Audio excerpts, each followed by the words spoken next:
Welcome to AZ TechCast, sponsored by the Arizona Technology Council, with your hosts, Steve Zylstra and Karen Nowicki. AZ TechCast is dedicated to covering innovation and technology in Arizona and beyond. Broadcasted monthly, AZ TechCast invites leading experts to have real conversations about what is happening in the tech sector across the state of Arizona.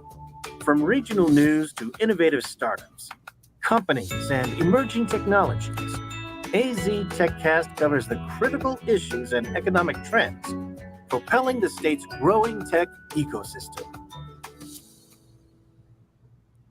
It's no secret that Arizona is an attractive place for technology companies to call home, but with more technology companies being founded locally and relocating to Arizona from out of state, how can we ensure we have enough qualified technology talent to fill highly technical positions? Welcome to Phoenix Business Radio X. I'm Karen Nowicki, president and owner of Phoenix Business Radio X, and I'm very excited to welcome you back to AZ TechCast, sponsored by the Arizona Technology Council. AZ TechCast is dedicated to covering innovation and technology in Arizona and beyond. Broadcasted monthly, AZ TechCast invites tech and business experts to have real conversations about what's happening across the state of Arizona. AZ TechCast discusses the critical issues, topics, and trends propelling the state's growing tech ecosystem. So please join me in giving a warm welcome to today's featured guests. I'm going to start with Claire since she's sitting right next to me. Welcome, Claire. Hi. Great to have you. Claire Conway is Arizona STEM Ecosystem Programs Manager at SciTech Institute. Also with us today, we have Julie Bonner, Director of Communications with Freefall Aerospace. Welcome, Julie. Thank you. Happy to be here. And Dr. Betsy Hargrove, Superintendent of the Avondale Elementary School District. Welcome. Thank you. Thank you for having us. And last but certainly not least, we also have Steve Zylstra, President and CEO of the Arizona Technology Council. Welcome, Steve. Hello, everyone, and welcome to the show. We are excited around this conversation and exploring these topics with our experts. These important conversation around STEM education and building the pipeline of technology talent for today and tomorrow's workforce needs. We have a lot of interesting content to cover, so we're going to dive right in. I'm going to start by asking each of you to share briefly about yourselves and the role that your organization plays within the Arizona's technology ecosystem. And Julie, if you wouldn't mind starting first, we'd greatly appreciate it. Sure. So like you mentioned, I work at Freefall Aerospace. We're right here in Arizona, and we're developing antennas for space and ground. So moving data more efficiently. And we're excited to talk more about the type of STEM talent that companies like ours are looking for. Very good. Who's next? So I am the superintendent of Avondale Elementary School District, just on the west side of downtown Phoenix. And our district feels really strongly about making sure that our children know that their future is right here, very specifically in the West Valley, but certainly in Arizona. And if we are going to do that for our own children, I want to make sure that any child, any family from around the world would see Arizona as a place to be for building their future and being part of the amazing work that is happening in technology and innovation today. And in my role at SciTech Institute, we're a STEM education awareness and outreach nonprofit based in Arizona. And we're actually a sister organization of the Arizona Technology Council. In my role, I'm all about building our STEM network and connecting different organizations in STEM around the state. And Steve Zylstra, introduce yourself and your organization as well, please. Yeah, so I'm Steve Zylstra, President and CEO of both the Arizona Technology Council and the SciTech Institute. I'm going to have to change my background for this show for sure. At any rate, the Tech Council is a statewide organization. We have offices in Phoenix and Tucson. We do public policy advocacy on behalf of the tech industry at the state and federal level. We do over 100 events a year. We have a myriad of publications. And we negotiate lower cost products and services for our members. So comprehensive trade association business model for tech. Very good. I saw Kelly Green on the way in today. Do I understand there's a Arizona Technology Council after hours here today? Am I right? Is that, yeah, at MEC 6. There is. I didn't know that. I love that. I'm going to have to see if I can stick around. We're moving the studio today. I think Steve and Claire and Bianca are aware of that, but I brought some clothes to change into, and then we're moving location. We'll be right next to the SciTech Institute team downstairs in the other building. So we're super excited about that. Well, we are going to jump into our very first question. As I mentioned in the beginning of our show, there are a growing number of technology companies that are now calling Arizona home. From your perspective and the roles that you play, why do you think Arizona is an attractive place to do business? I'll start there. So, Freefall Aerospace is located in Tucson, Arizona, mainly because it's a spin-off company from the University of Arizona. So, there's amazing talent here. And also, our co founder, Chris Walker, is still a professor of astronomy at the U of A.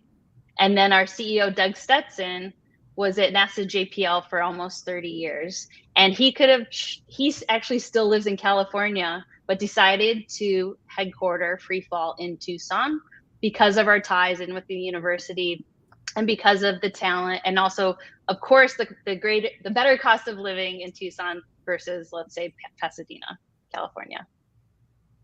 So I think, Julie, you're spot on relative to the economy and the entire state being very welcoming and wanting to bring in multiple organizations and providing opportunities for them. I absolutely love what you said about talent, because there is unending talent here in Arizona. I can speak from the pre-K-8 spectrum, and how incredible our children are and absolutely brilliant. I had no idea that your CEO was with JPL. We actually have a former board member, former alum of Avondale Elementary School District, who's currently at JPL. Oh, wow. And envisioned himself there while he was in our classrooms here. So there is just, there's desire, there's excitement. We have innovative colleges and universities, and also certainly a myriad of companies who are willing to lean in and be a part of this, along with organizations such as Arizona SciTech and the Arizona Tech Council. So it's just such a right playing field for all of us to come together and really start planning and envisioning the future.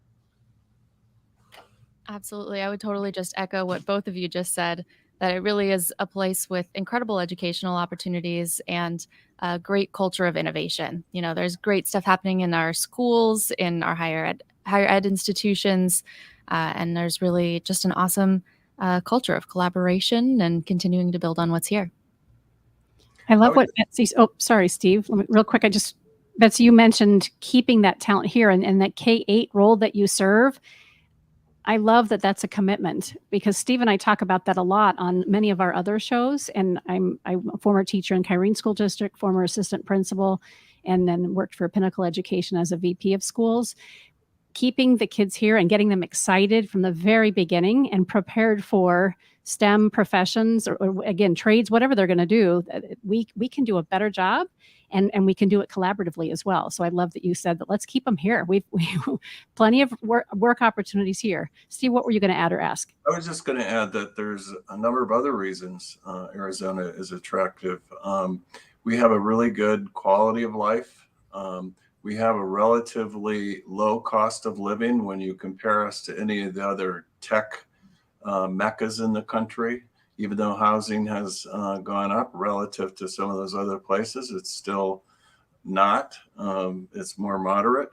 And we have a very good business climate, low tax environment, sort of moderate regulatory environment, and all of those things entice companies to move here, in addition to the great talent that's available in this market. And with that, I want to move to a discussion about talent. The tech sector is facing a significant dearth of talent right now. Almost everyone is hiring, whether it's aerospace and defense, semiconductors, biotech, optics and photonics. Every tech sector is hiring like crazy, and they can't find enough talent here in Arizona.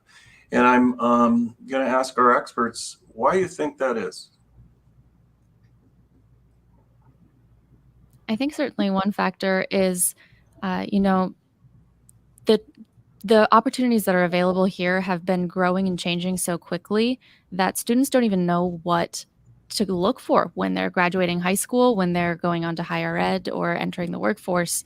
The options that are here now are not the options that were here when, say, their parents were entering the workforce, or even when their teachers started their positions. And so I think just raising awareness of what is here and what students have access to, even right in their own local communities, is really a big factor there, showing them that these opportunities are here, they're accessible, they're able to get the training for them, and they're really, valuable.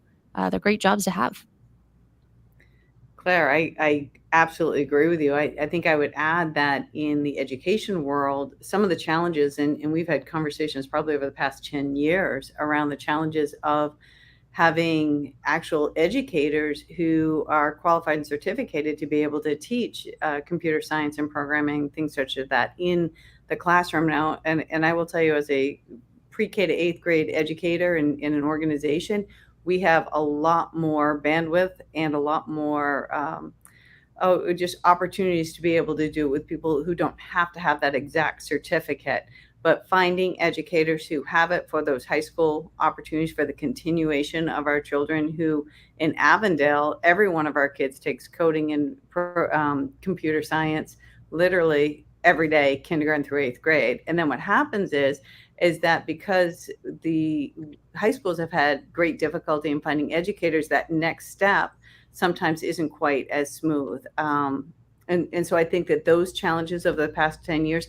have shifted and have gotten 1,000 times better. I can speak specifically in our area. Our feeder high school has just been phenomenal in that area and making sure that we have that continued pathway. However, that's not everywhere. And so as that gets filled in, I think that the tech companies are going to find a more highly qualified and students who are literally in high school, or actually in our case in elementary school, already envisioning themselves in that world. Mm-hmm. I think you guys are bringing up a big piece, which is building awareness about what's here. And in Tucson, I've created a panel about the space community that's right here in Arizona. And so it's like bringing awareness. And part of what I do with Free Fall is I work with organizations like She-Tech, so exposing really cool tech and companies and industries to females in high school. And then we've had students shadow that are interested in careers in the aerospace community. So one, which I think employers can do is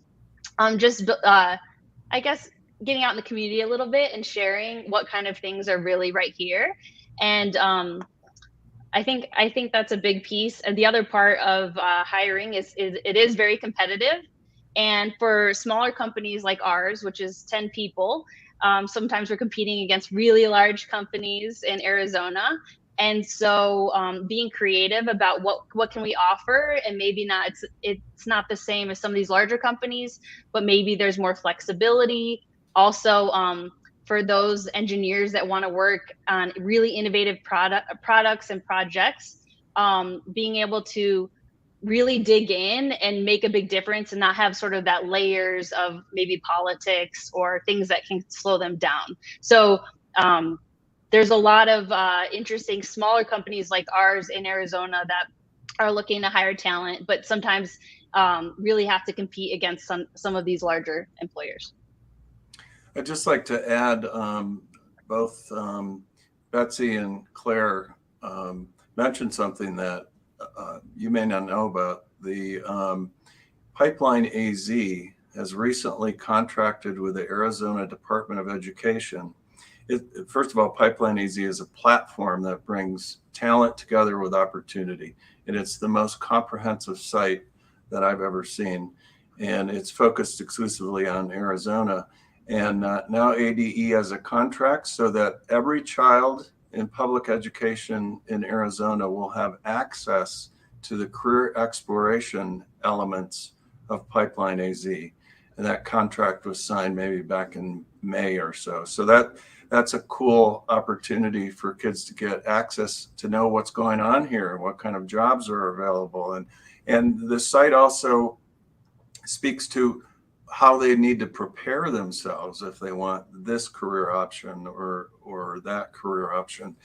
And then Betsy, I was interacting with Kathy Hoffman the other day, and we were talking computer science, and she told me that they've hired a new computer science coordinator at ADE, and that they are working for 2023 on a CS plan. And as you know, we have standards, but there's really hasn't been a plan. And I'm hopeful that ultimately we get to the position Broward County, Florida is in, where computer science is taught in K through 12. Mhm. Every single grade, there's some level of computer science taught. So we'll look forward to that in the future someday. Betsy, I'm curious, and anybody else can chime in as well. When Steve and I are talking a lot about these topics and bringing awareness to the incredible tech ecosystem, there's always this beautiful sense, or at least that I've witnessed, of synergy and collaboration and helping each other. It's been a while since I've been in the school district. I'm still a parent in the Tempe Union High School District. But do you find like what you shared that you're creating for your students and how you've embraced coding and just this aspect around technology when you're attending superintendent meetings or that sort of thing? Are people willing to have these conversations and share ideas? Is it collaborative in that nature? Yes, absolutely. I would say that there are multiple opportunities to share the work that we're doing and the kind of the progress that we're making in that area and in various spaces. And so the collaboration is very, very much alive. I think what ends up happening is that once that collaborative piece is done and maybe we go visit one another's sites or have that follow-up meeting, the next set of circumstances comes forward that says, okay, divert attention to this, and not that it falls to the wayside, but it may not be the next thing or the next priority. And so I think what is critically important, it goes back to what Steve just said, of we have organizations and systems that are naturally supporting the work that we do in Arizona to be able to move things forward, whether that's through ADE and putting a real focus on computer science pre-K to 12, or whether it's the adopting and providing resources for education to be able to have children explore those pathways. And I'm certainly hoping that happens in 3rd, 4th, and 5th grade, because we want our children to start envisioning themselves and maybe not exactly what they're going to be doing, but to be able to say, in order to move in a direction or a general direction, these are the things that I need to have in place. Because we all know that the decisions we make right now impact what's going to happen in the future. And providing those opportunities for kids to envision themselves, I think, is incredibly important. I love what Julie said a minute ago around the girls in space. I know I'm not quoting that right, Julie, but I'm thinking, as you're talking, how do we get to the West Valley? We need you up in Phoenix and even a little bit further west in Avondale, because we need our children, our young ladies, to be able to see themselves in any opportunity that they want, as well as to be able to see that pathway, that natural pathway that's going to happen. So yes, I think the desire is there. I think the interest is there. I think people genuinely, just like we are today, are leaning in and thinking, wow, this is incredible, all of the possibilities. What we need to do is to continue to find those avenues to have these conversations continue. Should we take a moment for a commercial break? Indeed, we should. Thank you very much. I'm getting the eye from our producer, Daryl, over here as well. I want to make sure we have an opportunity to thank Arizona Commerce Authority, AZ TechCast 2022 Innovation Sponsor. Let's hear a word from them. Our streamlined pro-business approach helps you achieve more by putting less between you and future success. Less red tape, lower taxes, less distance separating you from the tech leaders of tomorrow. This innovative ecosystem will supply your business with tools and resources to compete in the 21st century and beyond. But your future is more than just business success. In Arizona, the lifestyle you want is at your fingertips. Explore cities known for their Southwest heritage and modern vision. Enjoy beautiful scenery and endless outdoor activities on land, water, or snow. And if you're looking for a little friendly competition, we've got plenty of teams to choose from. With constant sunshine, vibrant culture, and natural wonder, Arizona provides a style of living that's entirely unique. People from all over the world call our state home. From student leaders who fill the classrooms of our top-ranked universities, to a skilled and abundant workforce that's ready for what's next. To the neighbors, friends, and peers we interact with daily, Arizonans are united by a pioneering spirit that moves us forward. So as you look to the future, know that it's filled with the perfect balance of innovation and high-quality living that makes life better here.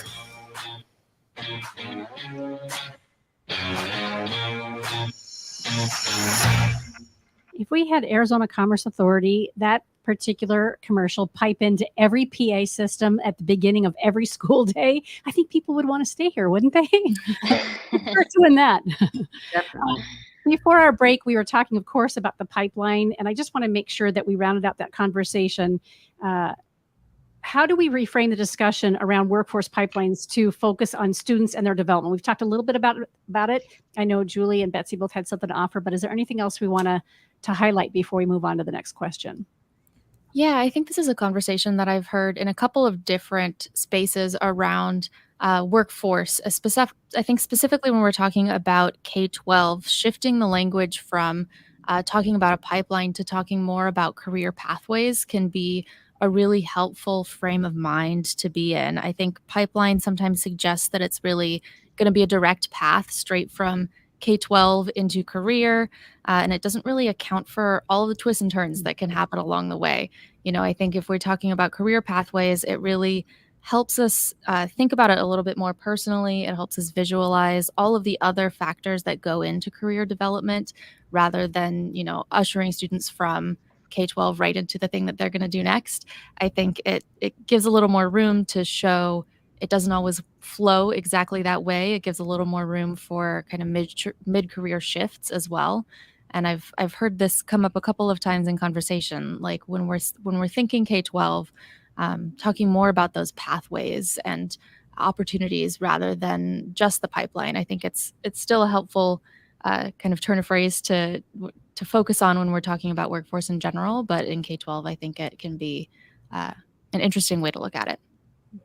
So, Claire, can I just add to that? Because I think something that occurs to me is that as we have the standards that obviously need to be taught, need to be mastered, demonstrating proficiency, et cetera, how can we take the standards that we have and apply them to, we always want relevancy, right? But apply them to what's happening in that very large building that was just built, and there's 1,000 cars out there every day, and we're not quite sure what's going on inside that building, right? Because it's happening so fast. Literally, if you drive around, buildings are popping up. Entire industries have changed out here, specifically where we are in the West Valley. And I think, my goodness, do we really know what is needed and necessary, to go back to the other question of making sure that the workforce is ready to be able to walk in and be successful in the high-tech jobs that are happening out there? How do we know that without getting into that? So thinking about the idea of maybe some externships and having our educators spending some time with the organizations and being able to say, oh, okay, I see that when I teach A, B, or C standards, that actually translates beautifully to what the expectation is and how to meet the workforce expectation to prepare our children for that limitless future that they so deserve right here in Arizona. So that just kind of makes me wonder, right? Gives me a wonderment around that. It's interesting you shared that. When I was as an assistant principal for Kyrene, it was the first school partnership with a corporation that happened to be Intel, of course, on the Chandler campus. And for 2 summers, I had a paid internship at Intel. And Betsy, that's exactly what I experienced. I had always thought I'd be a teacher. I never thought I'd be anything but a teacher.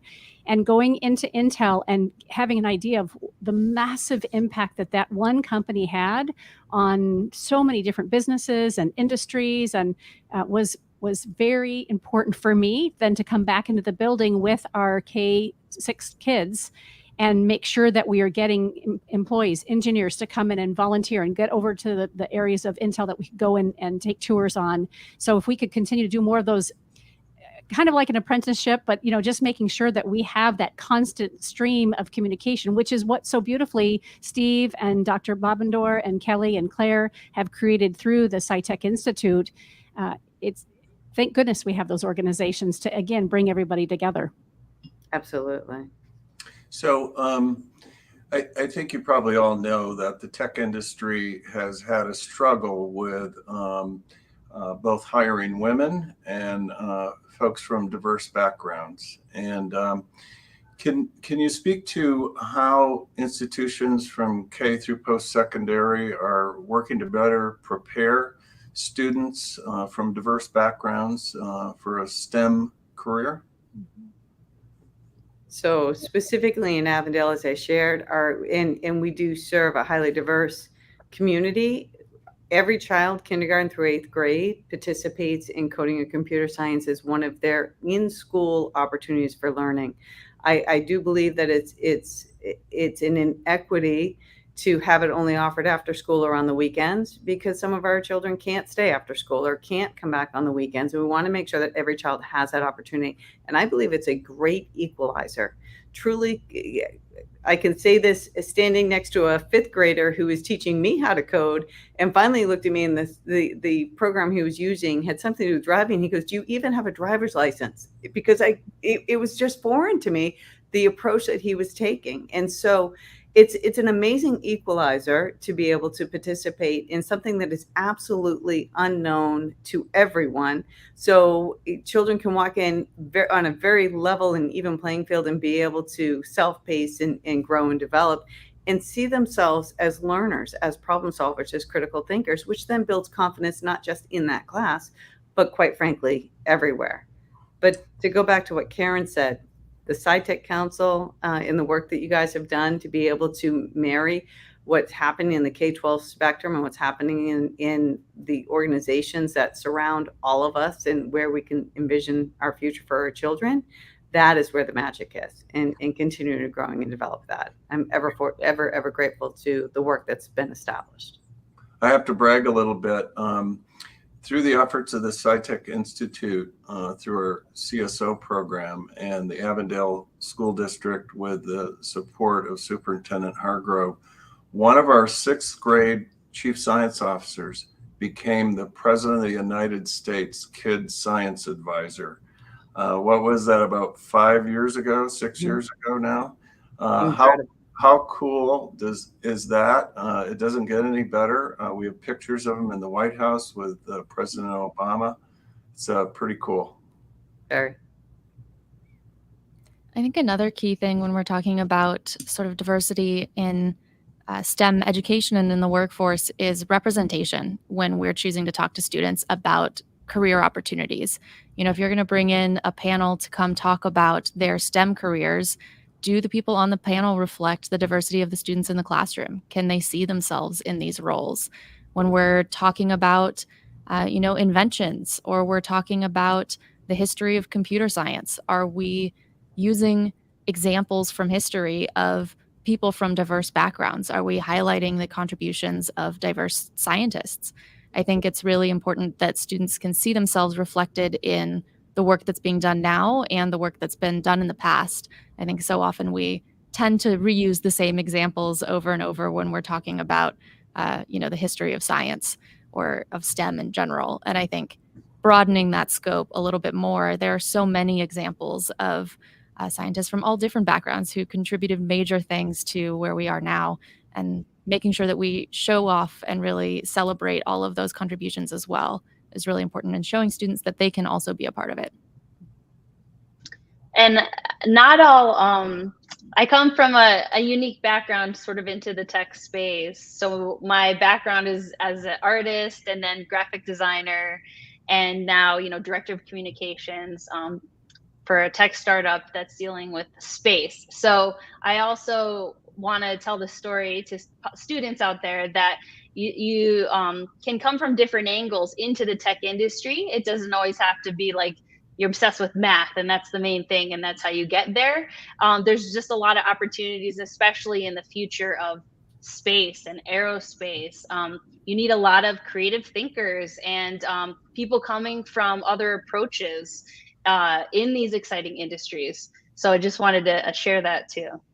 Thanks. Yeah, technology companies are like any company, they have accountants, they have people in marketing and sales and business development, and not all engineers and scientists. So that's a great point, Julie. And every business is a technology business. That's the other Anymore, that's certainly anymore. Yeah. It certainly is. If you're going to stay alive and thrive and be in business for yourself, you have to be a technology company. Yeah. So let's talk to some of the limitations that particularly we see in K through post-secondary institutions. What are some of the barriers, the challenges that are faced to getting kids into STEM? I mean, we talk about a teacher shortage. We're always talking about a funding shortage and so on. What are the critical barriers that you see in getting more kids into STEM? You forgot about time shortage. There you go. Time is, I think probably time is the biggest challenge facing really probably any one of us in our roles and responsibilities, making sure that A, B, and C is already met, and then how do you add 1, 2, and 3 onto that, and how do you balance that plate? I think that challenges on both sides and finding the right person. So the right person, like Julie, clearly is the right person at Free Fall Aerospace, right? And making sure that the educator, so to Karen's point, we had this great opportunity with Intel. The right people had to be at the table who saw that vision and were able to say, we're going to create the time and space to make this happen. That's what I would say. Would you also think hands-on opportunities? Because I know Kelly Green and I both serve on Treasures for Teachers, on the board with Treasures for Teachers, Barbara Blalock. And obviously that's our biggest emphasis, is not only sustainability and making sure that materials are finding another place and use, more importantly, or equally importantly, getting those in front of the kids. Do you find that that's a challenge? It goes back to funding and that sort of thing as well. But Betsy, would you speak to that? We need to give kids an opportunity to touch, feel, experience, right? Absolutely. I think that's an excellent point. And any opportunity to be able to put items and objects and resources in the hands of kids and have them be able to discover and to be able to iterate and innovate with those sets of circumstances. So it's not just here's the lesson and this is what we're going to do, and I'm going to show you how to do it, then you're going to do it with your friends, and then you're going to do it independently. This is really about opening up opportunities to say, what do you think about that? Like, in fact, I don't even want to see anything close to what we had. I want you to envision what it possibly could be, and then given space and room and time to be able to work collaboratively, because I think that's a big piece of it as well, to be able to come up with something new and innovative. Through our Chief Science Officers program, we've had so many opportunities to sit and allow them to say, here's a problem of practice. What would you do with it? And I will tell you, unlimited possibilities come out of that because the filters aren't there, because the barriers aren't there, because we couldn't possibly do that because of X, Y, or Z. It's just this free flowing, time of ideas that then actually, quite frankly, could be actioned. And so finding that time and space to be able to stop and listen, I think is incredibly important. And exactly what you said, given additional resources, that actual hands-on opportunity, I absolutely would be invaluable. Claire or Julie, anything else you want to say about barriers and challenges to getting kids into STEM? Yeah, I think just building that culture of, appreciation around STEM, making sure that the whole team is on board with this idea that STEM is valuable and that it's important for students to be working on and accessible. And that's, at all levels. That's educators, administrators, even among students, making sure that they see the importance of STEM in their own lives and see how they can get involved. Very good. So the private sector is a critical partner. Some of you alluded to that earlier. How do they play a role with educational institutions and help in helping to shape both the curriculum and program offerings? I know that a big piece of what we talked about is introducing students to STEM related careers. And I mentioned we had worked with like an average of 500 students per year at that SheTech event. But there's also, it's called the Pima County School Superintendent's Engineering Career Connect event. And so there's like these really great opportunities though, connecting private companies like ours with students and exposing them to all the cool things we're doing. I also think being flexible and collaborative, which that came up earlier about collaboration. I feel like there's so many ways to do that. A big thing at Free Fall is we're collaborating obviously with the U of A for the satellite that's going in space later this year. And it's called CatSat from the Wildcats. And so it's collaboration between NASA, the U of A, Free Fall, Rincon Research, which is also located in Tucson. And it's an opportunity for these students to get involved with this CubeSat, this antenna that's going up in space this year. So it's just exciting for everyone to come together, and it's a win-win for companies like ours and the students to be able to do this kind of thing. And then we're going to all get to see this happen together. So those are, I think, some ways that there could be even more collaborations like that. By the way, Julie, Mary Bailey, who's the CEO of Rincon, is actually on the board of the Arizona Technology Council. And she's also a tennis player, like just like me. Oh, cool.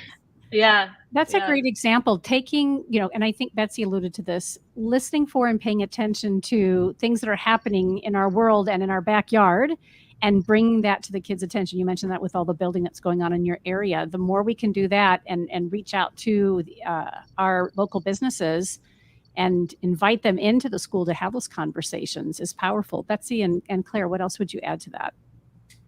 I think there are just so many different ways that the private sector can get involved, whether it's, a little bit of funding really goes a long way. If you're willing to sponsor even, a STEM club after school, sponsor transportation to get that club to an event that they want to go to or a competition that they're trying to get to, being a mentor or a coach, getting involved, being a guest speaker, talking about your career.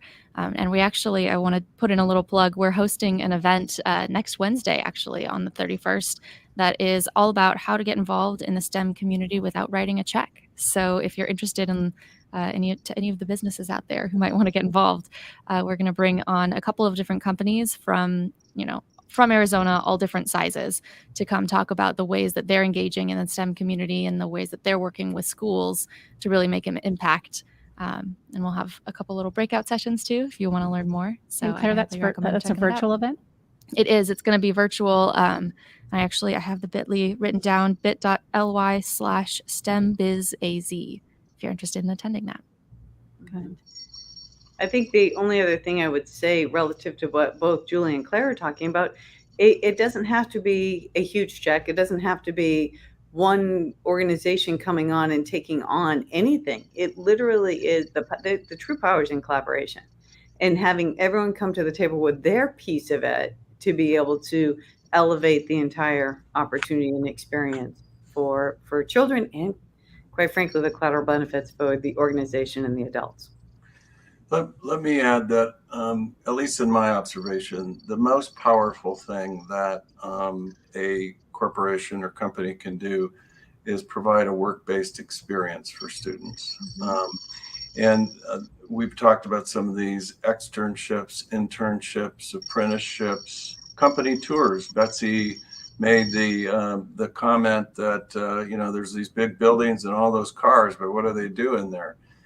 It's always enlightening and intriguing for students to go into those buildings and see what's going on in there. And there's some really cool stuff happening here in Arizona. And that does provide motivation, inspiration for considering STEM. And what's cool about like internships and externships is it gives the company an opportunity to sort of test drive the student and vice versa. As that company have the kind of culture I want to work in? And does that student have the capabilities to be able to make a difference in our company? So I think work-based experiences are really critical, and we're involved in a whole bunch of programs that are designed to help our members achieve just that. Can we spend a little time on that note, talking about some of those partnerships that any of you might be involved in? I know we've highlighted a few, but how are we leveraging public-private partnerships to get those students connected to STEM opportunities? What all are, and we can throw out some names too to give them a little shout out. I have some written down because I don't want to butcher all of the ones that we kind of work with, but one of them was we're a proud partner of the Tucson Youth Leadership Academy, and that's a partnership between Greater Tucson Leadership and the Pima County School Superintendent's Office, where we host like job shadowing students, grades 9 through 12, who are interested like in this field. Other things we've done is some virtual sessions. So I've had like an engineer on my team speak with 20 to 30 teachers or counselors across the middle schools, high schools, talking about kind of these experiences. And then on a fun personal note, I love volunteering for SARSAF and judging like the science fair competitions. And I've had such a blast. Like this past year, I think I helped out with the third graders. And I just like seeing what's coming up, and just it's exciting, all of the bright minds that are, you know, coming up through the schools here. So specific to Avondale, and this kind of goes back to what Steve was saying, having opportunities for children to be in the workforce and to do apprenticeships, internships, whatever the opportunity might be. Often organizations will say, oh, 12, 13, 14-year-olds, no, that'll be rough. However, having them get in there and start seeing themselves in the future there is hugely beneficial. The and around that is what actually happens is family members of children who have an opportunity to go in and explore and see and get excited about what's happening in and around them often results in family members becoming employed by the organizations that are new and coming into the area. But our major partnership, actually are sitting right here with Claire and Steve, with the SciTech Council and the Technology Council, and truly getting our chief science officers out in front and in front of multiple organizations across the state of Arizona, and having a seat at that table is pretty incredible. And it's not just once a quarter or once a year. It's over and over again with many different avenues for entry. It's so multifaceted. So for our listeners who are not involved yet in AZ Tech Council or SciTech Institute, You need to really encourage you to do that. Yeah, this is the place where technology is happening, and it is the tech ecosystem for sure. Claire, anything to add, or Steve for that matter? Yeah. Go ahead, Claire. I also wanted to give a shout out to an organization or project that I've gotten to learn a lot more about in the last couple of weeks at Tempe Union District. They are developing an innovation center where students can come work on projects. They're actual projects provided by real companies. They're trying to solve real issues at these organizations. They're put into teams and they get to work through these different challenges.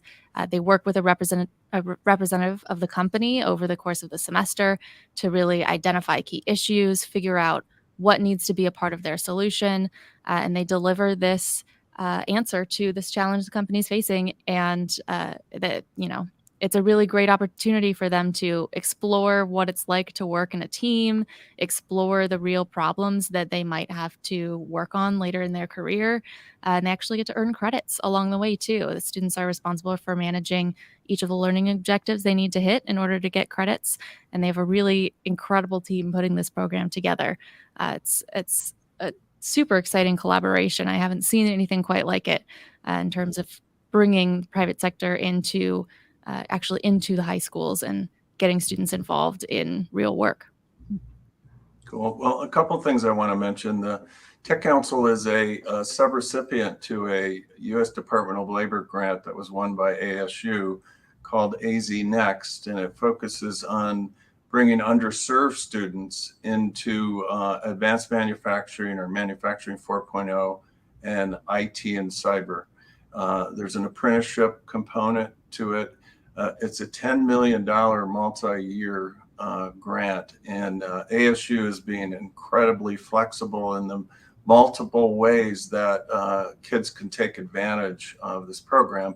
And our role is to work with the private sector to provide these work-based experiences we've talked about. And then we're also a subrecipient to a National Science Foundation grant that ASU won. The program is called All Rise, which means Accelerating Latinx Representation in STEM Education. Also a $10 million grant, and very, very exciting opportunities. Some may not know that we also actually run the Arizona High School and Middle School Science Bowl. It's sanctioned by the U.S. Department of Energy, and our winners go on to the National Science Bowl. And Julie mentioned SARSEF. I'm actually the chair and have been forever, I think, of ASEF, which is the Arizona Science and Engineering Fair. And it's this is the science fair that so many kids participated in as students, and many go on to become scientists, engineers, and some even Nobel laureates. Wow. That's awesome. Yeah. We're going to take a break for just another moment to thank our 2022 Tech Advocate sponsor, JDH Insights. Let's hear from them. Thank you, JDH Insights, for being our 2022 Tech Advocate sponsor. A leader in coaching and executive development, JDH Insights is committed to helping organizations cultivate and leverage their most important and complex asset, their humans. Visit jdhinsights.com to enhance leadership and improve team dynamics to take your business to the next level.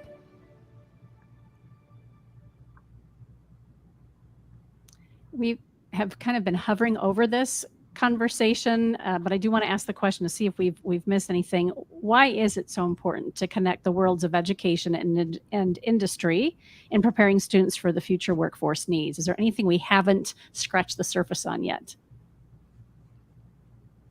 I think one thing is highlighting the importance of those soft skills, especially in careers that revolve around tech. If we're focusing on technical skills, by the time these students graduate and start working, it's going to be totally different with the kinds of things that they're going to need to be able to do, even company to company.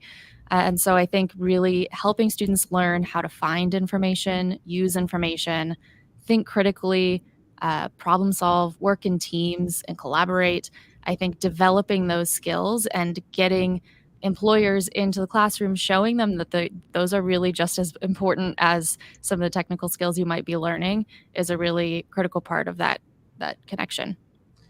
That's so important, Clara. The myriad of workforce groups and boards I've been involved in over the years, that's always one of the top issues that employers mention, right? These students have to be employable. They've got to, come to work on time. They've got to have social skills. They've got to have writing and communication skills, and other soft skills that are critical to their success in the corporate environment. So that's an excellent point.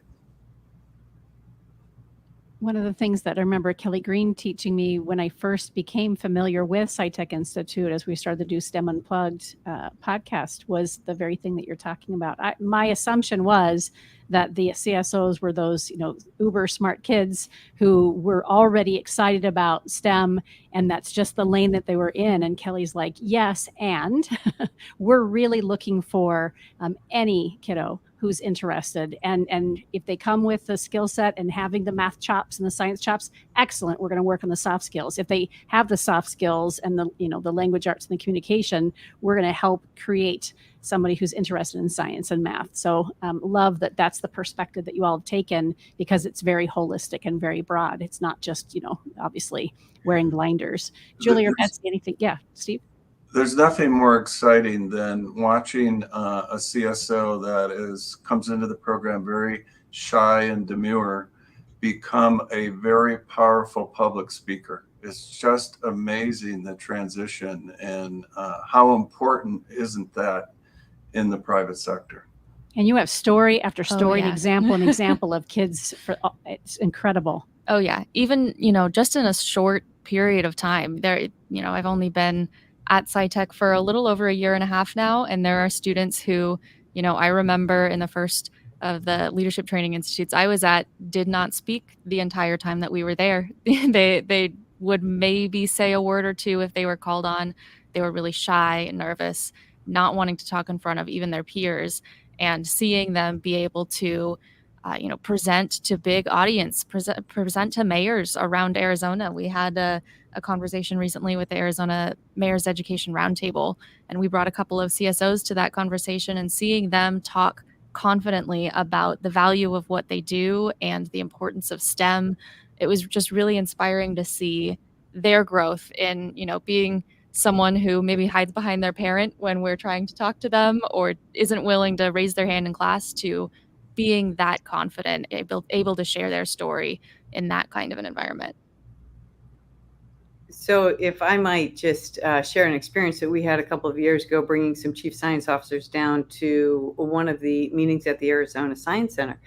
And we're driving down in the typical conversation of 13 and 14-year-olds in the back. Let's talk about what we're doing on the weekend. Let's talk about lunch. Let's talk about, homework, that type of thing. And as we're walking into the Science Center, one of our students turned and said, "Well, who are we meeting with?" And I'm like, "I'm not entirely sure. I'm literally just the driver. And let's find out when we go in there." And as we walked in, you could see the transformation of these chief science officers who went from a very typical 13, 14-year-old conversation. They're walking taller, their shoulders are back, they're making eye contact, they're shaking hands. And now they're sitting at a panel with chief executives of organizations from across the nation, and literally standing their own, asking amazing questions, leaning in, unbelievable responses, and not blinking an eye, and literally walking out, handing their cards out. And as we're walking back to the parking garage, you watch them transform back to the 13, 14-year-old. And it gives me goosebumps, because that was a moment of, they have found their voice, they know who they are, they have the confidence to stand anywhere. And that happens through opportunities that we've just described. Now you know why Claire loves what she does. Absolutely. It's interesting you share that, Betsy, because of course I have my kiddo is an athlete. So I see that transformation in him as an athlete. We would see that in someone who plays an instrument on stage, or maybe somebody who's in the arts. I've never looked at through that lens before, but that is exactly what SciTech Institute is providing for these kids. That's exactly it. It's invaluable. Fantastic. What do you think some steps that educators can take along with the private sector to really continue strengthening our STEM ecosystem here in Arizona? We talk about the ecosystem all the time. And, there's regional aspects of it, there's statewide aspects of it, but what should we be doing to further strengthen it? I think one big thing you can do is get involved in your local STEM network. SciTech Institute is building out the Arizona STEM ecosystem all over the state with local STEM hubs in each county. And they're bringing together people from industry, education, nonprofit, local government, really getting everybody in the community, the students, families, connected together in conversations together around STEM. And just having everybody in the same room and saying, we can have a teacher talking about the work that they're doing in the classroom, and maybe they need a mentor or they need a speaker, and oh, look, across the table is somebody who would be perfect for that, or a student who can, help develop those opportunities. I think just getting involved in your local ecosystem, getting involved in your local STEM hub or in a working group on topics like STEM workforce or diversity, equity, and inclusion in STEM. Those are great opportunities to connect with the people who are trying to make these things happen. Julie, what about from your perspective? Yeah, something that just came up was I've been attending, it's called WISE here. It's like Women in Science and Engineering at the U of A chapter, I guess. And so I've been going there, and then they recently this week invited me to this big conference that they're having end of September. And so it'll be really exciting to have a table and show those women the things that we're doing here at Free Fall, and the topics and speakers sound amazing, so I'm sure I'll learn plenty as well. So just things like that from me, sort of volunteering in the community. It starts people start reaching then out to me and inviting me to other opportunities and stuff. So it doesn't take a whole lot of work, and you probably can't say yes to everything, but I have no regrets when I do participate in something. I always walk away feeling really inspired and excited. So Very cool. Betsy, your thought from a school perspective? I think kind of it's a marriage of both of those thoughts. I will say lean in and be a part of the Arizona Tech Council and SciTech Council, because those are organizations that already have the avenues for and infrastructure to be able to have that outreach and have those connections. And it kind of goes back to what we said before, or what we were talking about before. What are some barriers or what are some challenges? Well, it's the staying in a bit of a rhythm around it and staying in the conversation. This conversation in and of itself just leaves me so energized with the possibilities and opportunities that we have in front of us. How do we make sure that we wrap back around and we have this conversation and deepen it and continue to grow and develop these opportunities for our children? And it's going to take us leaning in and being a part of it together, because we are the solution together. Thank you. Yeah. How about our everyday Arizonans? Let's end with that as our last question. How do we encourage them to get involved in supporting STEM education? I'd say one great way, especially if you're new to the STEM community, would be to join us at STEM Innovation Summit on September 27th at Arizona Science Center. We're going to have all sorts of panels, speakers, live STEM demos, exhibitors. There's going to be a lot to check out. And if it's kind of your first introduction to the STEM community, it's a great way to see what's going on here. Excellent. You'd almost think that I teed that up. I didn't. not on purpose, but that was a perfect. Julie and Betsy, Steve, even any other thoughts around, again, just our general community? I think one thing that gets missed, and when we first started, Steve will remember this, when we first started talking to people in our community around STEM, and we'd go to the local cupcake store, and they're like, oh, we don't do STEM. And it's like, oh, you do STEM. Let's talk about it. So recognizing where our own entry points and where our own lives are surrounded by STEM, and how do we elevate that, and how do we provide opportunities for everyone else to, and in this case, our children, to be able to see that they already are living it, and how do we elevate it? Yeah, baking, right? You can teach convection and radiation. You can talk chemistry. There's science in everything, by the way.